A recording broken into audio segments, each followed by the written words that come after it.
Hello, everybody, and welcome back to the Free Agent Podcast. I'm back today with Debbie Harris, and we will introduce Debbie formally in just a minute. But I want to start by reading a little snippet about what this podcast is all about.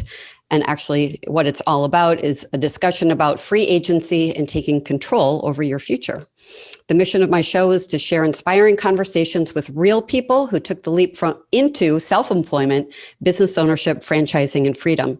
From corporate refugees and executives tired of the desk job to entrepreneurs and investors looking to share camaraderie and inspiration through their own business journey, my podcast aims a spotlight on real people who stepped into the unknown, took control of their destiny, and became their own boss. A lot of the time, these are conversations that you won't hear out loud unless you know what questions to ask. But I'll tell you, in the last year, there have been some ups and downs, and navigating some sneak attacks has been pretty interesting and rewarding. And so we're going to talk to Debbie Harris about her point of view as a free agent. So welcome to the show. Thank you, Meg. I'm very happy to be here this morning.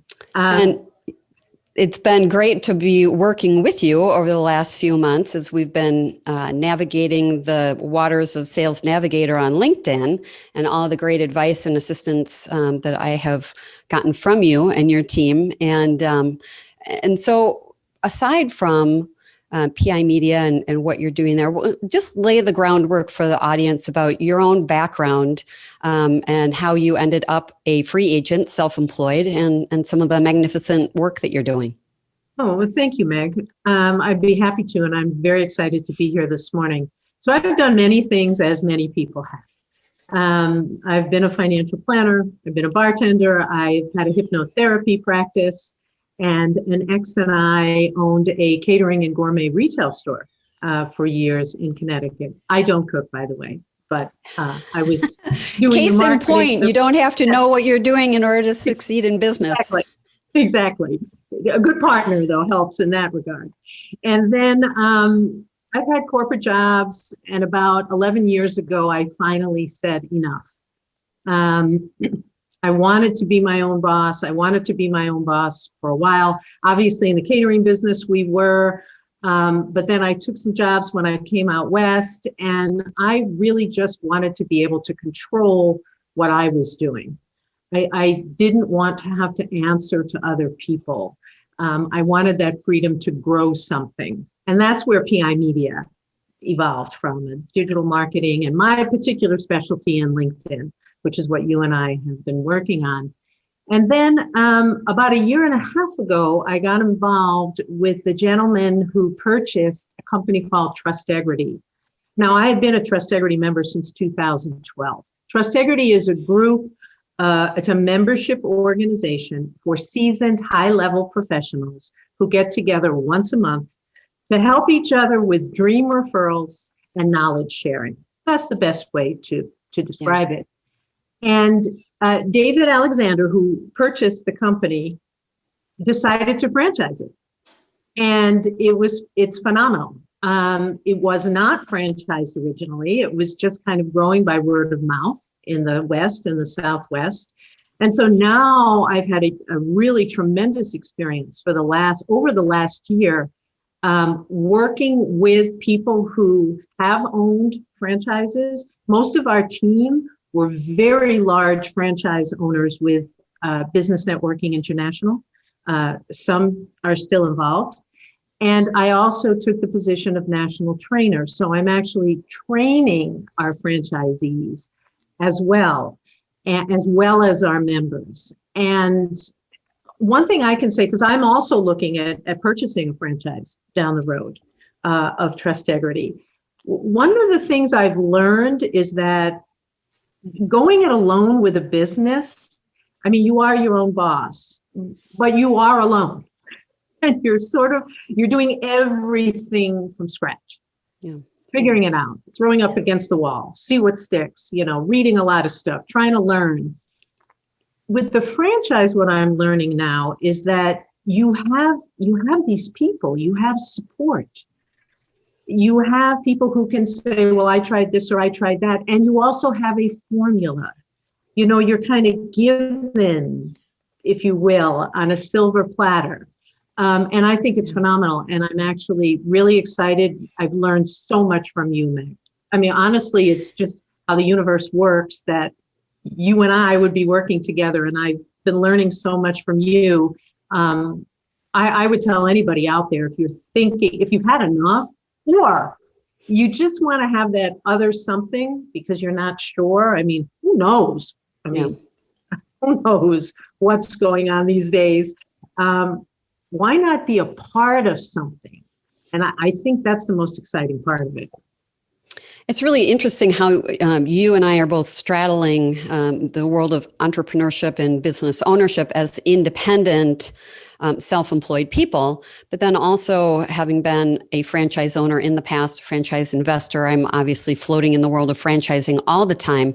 And I agree that that being self-employed is the most gratifying way to be employed. You're in control of all of the decisions, but then again, all the decisions are yours. And it's an element of franchise ownership that I've always appreciated, is that there's a network of owners who are like me, have gone through the same experiences, have solutions because they've succeeded in surviving some of those transitional times. What would you say has been the most rewarding outcome after a challenging year last year, being self-employed? What was the most challenging part of that, but also what was rewarding in coming through the last year of 2020? I would say the most challenging is not so much on the PI media side, because we had been doing things virtually for a long time. But on the Trustegrity side, we were an organization that met in person. Oh. You know, sitting around a boardroom table or a conference room table once a month. And suddenly, of course, we weren't doing that at all. And we're still not. And just for a frame of reference, I'm sitting in Nevada, 50 miles west of Las Vegas. So we weren't doing any of that. And what was the most gratifying was the ability, at one point I thought, well, why don't we just use this thing called Zoom? I mean, I've been using Zoom for years for business, for clients, but so we did. And we started opening it up, not only nationally, but internationally. And I guess the most gratifying thing about that was experiencing all these people around the world, around the country, kind of all sitting in the same boat, and their experiences with their industry, what was going on in their world. It was incredibly gratifying to see people step up immediately, even with total strangers, on a Zoom and offer assistance, offer help, offer collaborations. It was amazing. It still is amazing. I totally agree. My own experience, having worked with you in this, with LinkedIn, is the openness of people to connect. Relationships that are developing, trusted relationships that are developing that never would have come across my radar screen if it weren't for this crazy virus and a pandemic. Mm-hmm. People are very open to connect and communicate and share and learn as well best practices. So I want to go back to the best practices piece. Are there things that you've picked up now that you're touching the world of franchising where there are best practices that you're overlaying onto your independent business? Yes. One thing is to be able to have that type of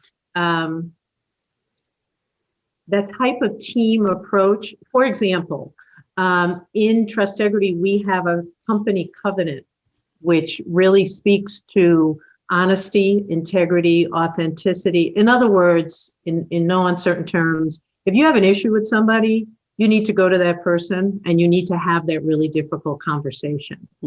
That I have never been in an environment like that. And as I said, most of the team are former franchise owners and to be current franchise owners.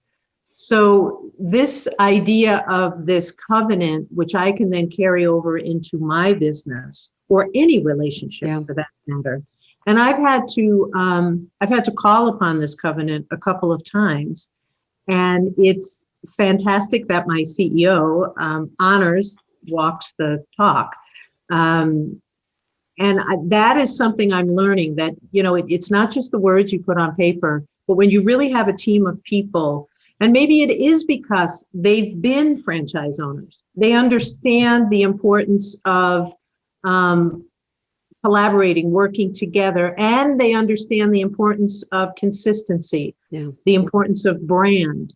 The covenant is something that as I said, I've worked into other areas of my business. It's great.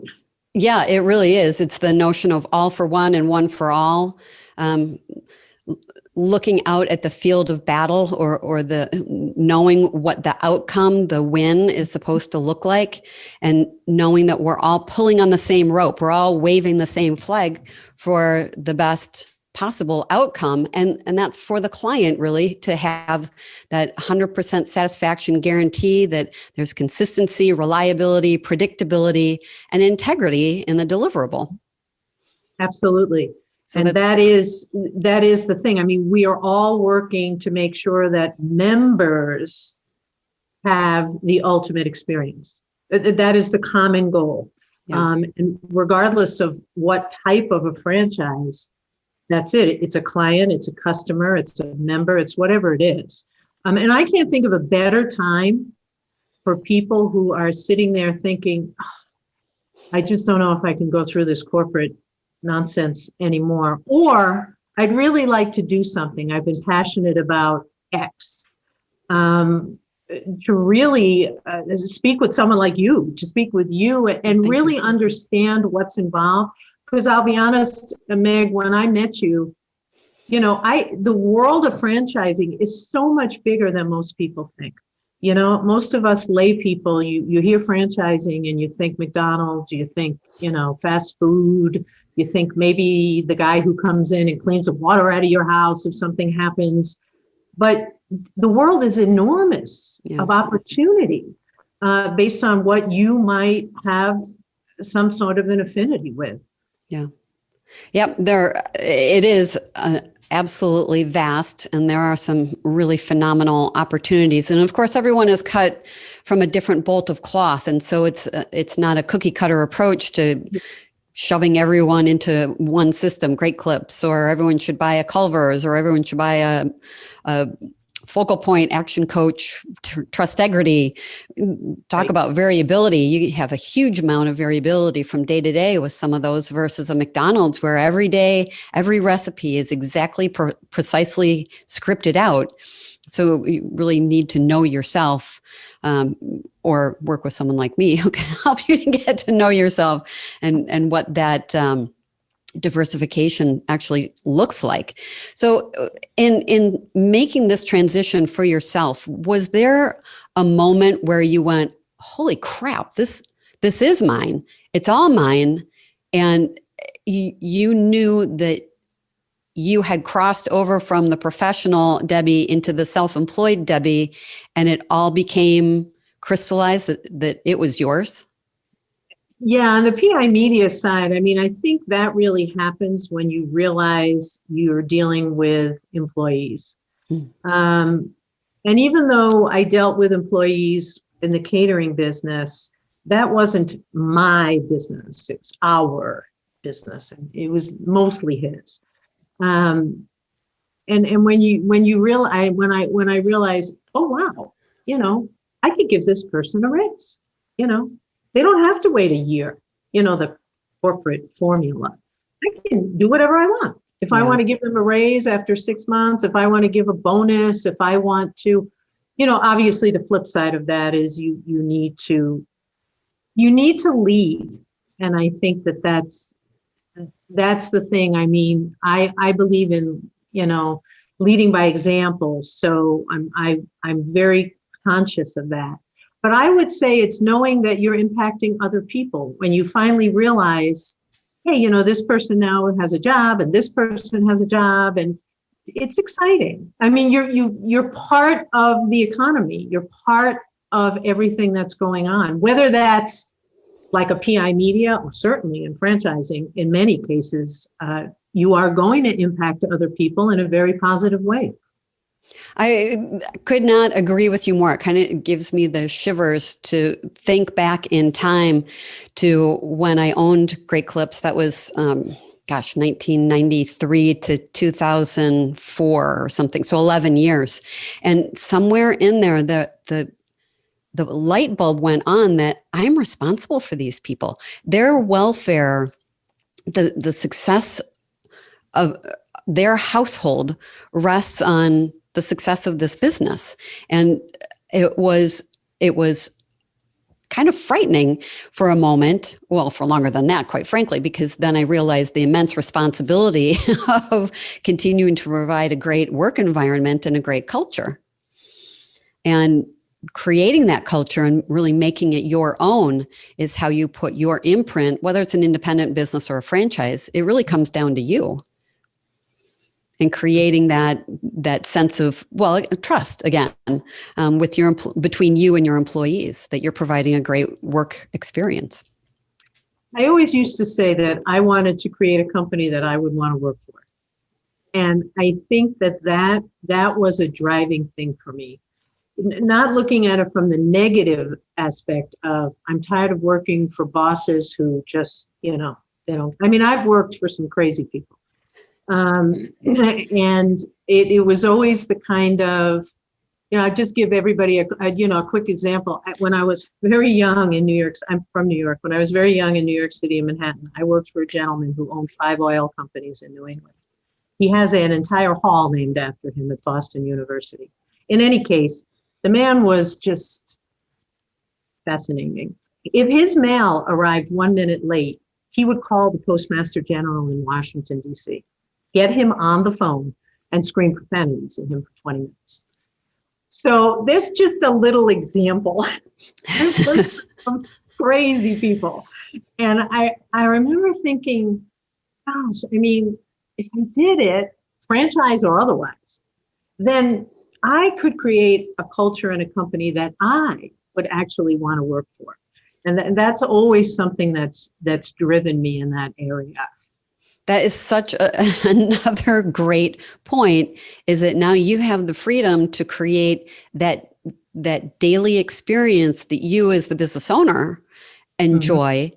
And you realize pretty quickly that a bad attitude will be reflected right back upon you by your employees. So it is of the utmost importance that you love what you do, and leading, to your point, you are now the leader. And the immense responsibility that comes with that positivity and daily renewal of, we're going to go out there and kill it. Yeah, exactly. Even when you don't feel like it someday. Even when you don't feel like it.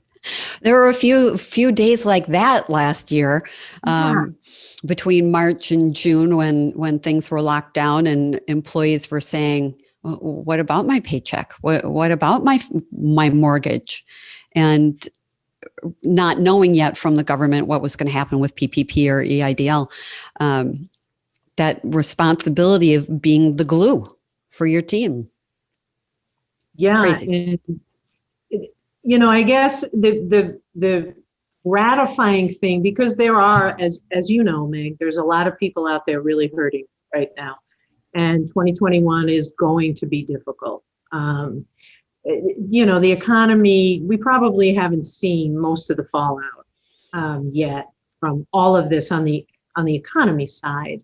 So I encourage people really, there's no time like the present, like they always say, not to use a silly cliche, but it can be day one of a change. And yeah. And for those of us that can work this way, that had an okay year, not a great year, but okay, because of technology, think about from that standpoint too, because we want to have a great year in 2021, 2022. What else can we do to enhance that? And what are we really passionate about? Yeah. I mean, now's the time. now's the time to really just step up and say, I'm going to do this, and not to bring any kind of weirdness into it, but we are entering the age of Aquarius. I am an Aquarian. It is time. Take action. The universe will support you. Or as you always say, Meg, take the leap. Take the leap and the net will appear. Absolutely. So I'm hearing a shift in the mindset of people with whom I am working, whether they're executive recruiters, people in transition. What are you hearing from the business owners or the individuals that you're working with that is a difference in tone? I'm seeing a lot more desire to, as you mentioned a couple minutes ago, for collaboration. I'm seeing a real passion and desire to collaborate, to work with other people, and to figure out what else could I be doing? Is this the right thing for me? Oh, yeah. So many people I talk to, as I'm sure you do as well, are in transition. Perhaps the corporate job ended because of COVID. Maybe it had nothing to do with COVID. But what do I really want to do? And I have talked to several people who have said, you know something, I'm just going to go it. I'm just going to do the consulting route. I'm going to start there, at least put my toe in and start there. So I think a lot of people are really thinking right now and sitting back, and you even see the commercials on TV about it. What is it I really want to be doing? Yeah. And not necessarily focusing on, for most of the people I talk to, it's not about where will I make the most money? Not at all. It's about what is going to bring me the most satisfaction, and what is my skill set and my experiences, and how would those fit with something that I could do now? Yes. And I'm hearing more people question the phrase job security and break that in two and say, do I want to go get another job? And where will I find the security? Is the job security still attached to a job, or will I benefit my family or my current situation more by finding some other measure of security? And for a lot of people, that's self-employment or business ownership or the side hustle or the plan B. I totally agree. In fact, I've had many people when I work on their LinkedIn profiles with them talk to me about, well, what I really want is another job. And then I go down their profile with them and we discuss laid off, downsized, laid off. I'm like, run that by me again about the security. And don't get hung up on the benefits thing, because there are alternatives out there. People don't realize that there are absolutely alternatives out there. Oh my gosh. Yeah. And we should talk about that, because that is a huge, important point that people do not realize on the outside looking in. They think the benefits, the health insurance, that it can't be replaced. But you and I both know there are a huge number of owner benefits to the business owner that are far more financially rewarding than what a corporate person thinks. They just don't know how. They Go don't. ahead. No, and I was going to say, this is not my area of expertise, but I say to everybody out there, because we do it, my husband and I, there are other alternative means of protecting yourself from a health insurance situation. There are supplemental companies out there. Don't think the traditional insurance in the box is all there is now.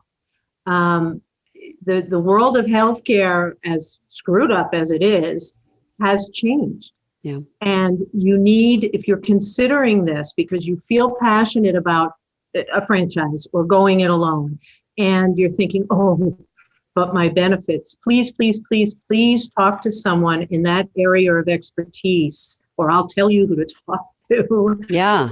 Don't let that stop you, because, for example, the alternative thing that my husband and I have been doing for the last 3 years is literally saving us over $600 a month.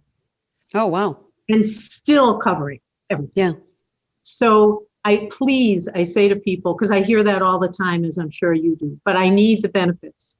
You need to get good information. Then make your decision about what's going to make sense for you, because it isn't just black and white anymore. It's a really strongly held perceived notion that it's going to cost you an arm and a leg to be self-employed and get insurance. And to your point, educate yourself.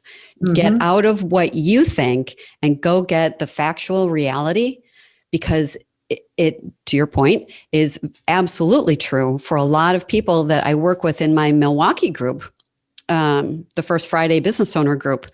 We've got a commercial insurance agent. We've got health insurance agents, multiple. And to a person, they can give you a quote on what it would look like if you were to own your own business or become self-employed. It's really, it's such a mind trap, I think, for corporate America, that somehow that's going to save your life, pardon the pun or the reference, but there's so many owner benefits, and insurance is one of them when you own the business yourself. Absolutely. I mean, it's not, you're absolutely right. I mean, the idea that, yes, you get a regular paycheck, but please, you have to look at the benefits that happens when you are self-employed or owning a franchise, owning a business. So I encourage everybody, don't just talk to the health professional, talk to your CPA. Yeah. I mean, educate yourself on all the various, chances are your CPA is a small business owner. And talk to your CPA or your tax advisor. Get all the information so you really understand what you're looking at and get out of that box. Excuse me, that we've all kind of, at least my generation has grown up with, that whole sense of the corporate benefit thing. Yeah. Another hidden element of that is that when people take their paycheck and look at how much there is being taken out of their paycheck for benefits for themselves, for their family, and then you go out and get another quote as if you were self-employed. I've had so many people in my Milwaukee group, my First Friday group, realize the savings by being self-employed, because they're not really paying attention to how much is coming out of their check to go towards insurance. And so you really, if you're a corporate person right now, take out your paycheck stub and start to question what some of those deductions are that are being taken out of your gross pay. It's very enlightening to go through that exercise. And don't be caught in the 401k trap either. I mean, if you really want to do something, talk to a financial advisor, talk to a CPA, talk to a financial advisor. Pretty sure your financial advisor is a small business owner. So, talk to people, get, like you said, Meg, get educated on what it really looks like, and then think about what it is you really would like to do. It's not for everybody, by no means. But if you have that burning desire, or you're thinking, I need to have something else on the side, because I honestly don't know what's happening here with this whole corporate world, then investigate. Get all the information and find out what might be the best thing for you and your family. Yeah. And to your point, it's not for everybody. There are a lot of people who enter into business ownership and find out, ooh, whoopsie, this is more, I'm biting off more than I can chew, and it's really not a good fit. Work with someone who can help you accurately assess your desire, your passions. And by the way, owning a business shouldn't all be about a passion like teaching Pilates or fixing a car. I don't know how many people are passionate about owning businesses like that, but you have to be careful not to stomp all over something that nurtures your soul, something that you're passionate about. You still need to be able to tap into that. But to find your passion in business ownership, going back to one of the comments we were talking about with employees, do you want employees? Do you not want employees? But how do you really light a spark for those people who have a passion for what they're doing, cutting hair, teaching Pilates, fixing cars, and give them a great paycheck. Exactly. So you're providing the framework for that because you have an interest in that. And yet you're leveraging. I mean, I could never do all of this myself. It'd be virtually impossible. So you're leveraging yourself, which of course provides greater income for you, and at the same time for you and your family, and at the same time you are providing a lifestyle for the people that you work with. And don't be bashful about reaching out for help. It's important to talk to other business owners. It's important to talk to other people that are doing what you do or doing something different. We can't stay in those silos, and technology makes it so simple not to. Yeah. So you're not alone. And I think that, with a franchise, certainly you're not alone. And that's the beauty. You have people who have been doing what you're attempting to do for a long time and have a lot of experience. And then, of course, you have the formula that's presented. So I think it could be a win-win for people who feel that they want to do something. They're not sure they want to go 100%. Let me just create this from scratch kind of thing. That is certainly not for everybody. Get the facts, talk to Meg, find out where your interests lie. And if you have a coach, if you're working with a coach, talk to your coach about it, your professional coach or personal coach, and get some feedback. Don't talk to too many people. I couldn't agree with you more on that one. Because you're going to get, forget it. If you have a coach, you have your advisors. Don't take a poll of everybody because that's not going to work. That's not going to work. But this leads into another question that I had for you, and that is, how long after you became self-employed did you reach out to a coach or become part of a network or multiple support networks? Right away. I mean, I've always been a networker, and back in Connecticut, when we had the catering business, I had a coach, a professional coach. And then my Trustegrity group has been a mini mastermind, if you will, for over the last 8 years. And actually, I interviewed two coaches a couple of years ago, didn't do it, but I am through our High Achievers Trustegrity program, I will be aligning with a coach again. But that's very important. And I know we're not going to big events right now. And frankly, that's okay. There's a ton of stuff you can do on Zoom. There's a ton of organizations. And again, you have to find what resonates with you. And I always say this to people. I used to teach about networking. Don't go to 50 events a week. Pick a few that look interesting. Go to them a few times and see what feels good for you. There's the service organizations too. I'm taking a short break now, but I've been a Rotarian for almost 13 years. There's Kiwanis, there's Lions, there's whatever. Those are also places where you're dealing usually with other either retired business owners or young professionals. Talk to people. I don't mean talk to people, what should I do? I mean, when you're doing things, talk to people, get some more knowledge, find out about different areas, different professions, different types of things. And you'll get tremendous feedback from people. And usually they're very, very willing to help. Yeah. And one of the groups that you invited me to was a video social. And I found that to be a really useful one time. I only visited the one time. I'm cautious to your point, how many different networking groups am I aligning with, and how much time per week is that taking me away from the business that pays me? But there are some really, really good opportunities to learn a significant amount in a short period of time by taking a bite out of these different groups that, for example, video social, helping people leverage Zoom and the virtual platform in order to enhance and enlarge their professional reach. But you have to enhance your professional appearance and get critical feedback on how you are showing up to your virtual meetings. It's so important as a business owner to get that feedback from other people.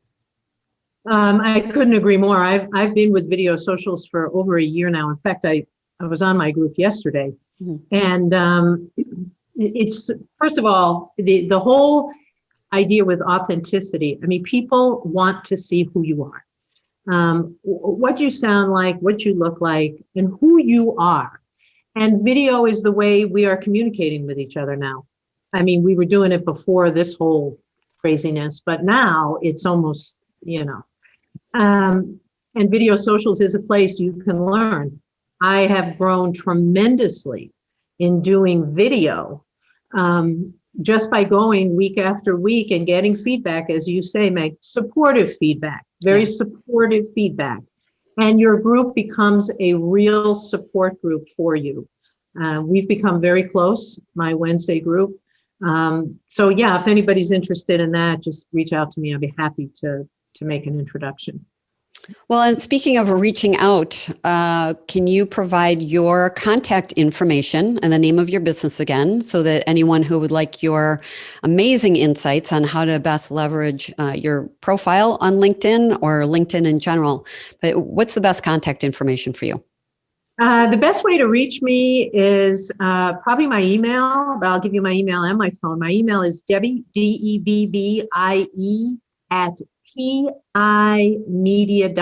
So that's pimedia.me. My phone number, and you can text me, you can call me, is 702-465-4082. Debbie Harris, MA, because there's a million Debbie Harrises on LinkedIn. You can find me on every social media platform. If you want to reach out to me, I am always happy to talk to people. In fact, I offer a no obligation, no cost, 20-minute review of your LinkedIn profile to anyone who would just like some tips to enhance it. And do it. Reach out to me. Yeah, just reach out to me and I'll send you a Calendly link and we'll do it. Perfect. Well, that was, it was a fortuitous introduction. It was my husband who introduced me to you, and the 6 degrees of separation have rapidly become no degrees of separation. It's been a delight to work with you and have the benefit of your insights. And I really appreciate on a weekly basis our conversations about business ownership and being impactful and helping people to realize their dreams. It's not always business ownership, but finding sustenance out there in the world. You will find it in 2021. It's out there, and people who are positive like Debbie are a great way to navigate forward and find your way. So thank you again for being on the show today. I appreciate your time. You're very welcome, Meg. Thank you for having me. I appreciate it. Everyone have an awesome, awesome day. Thank you.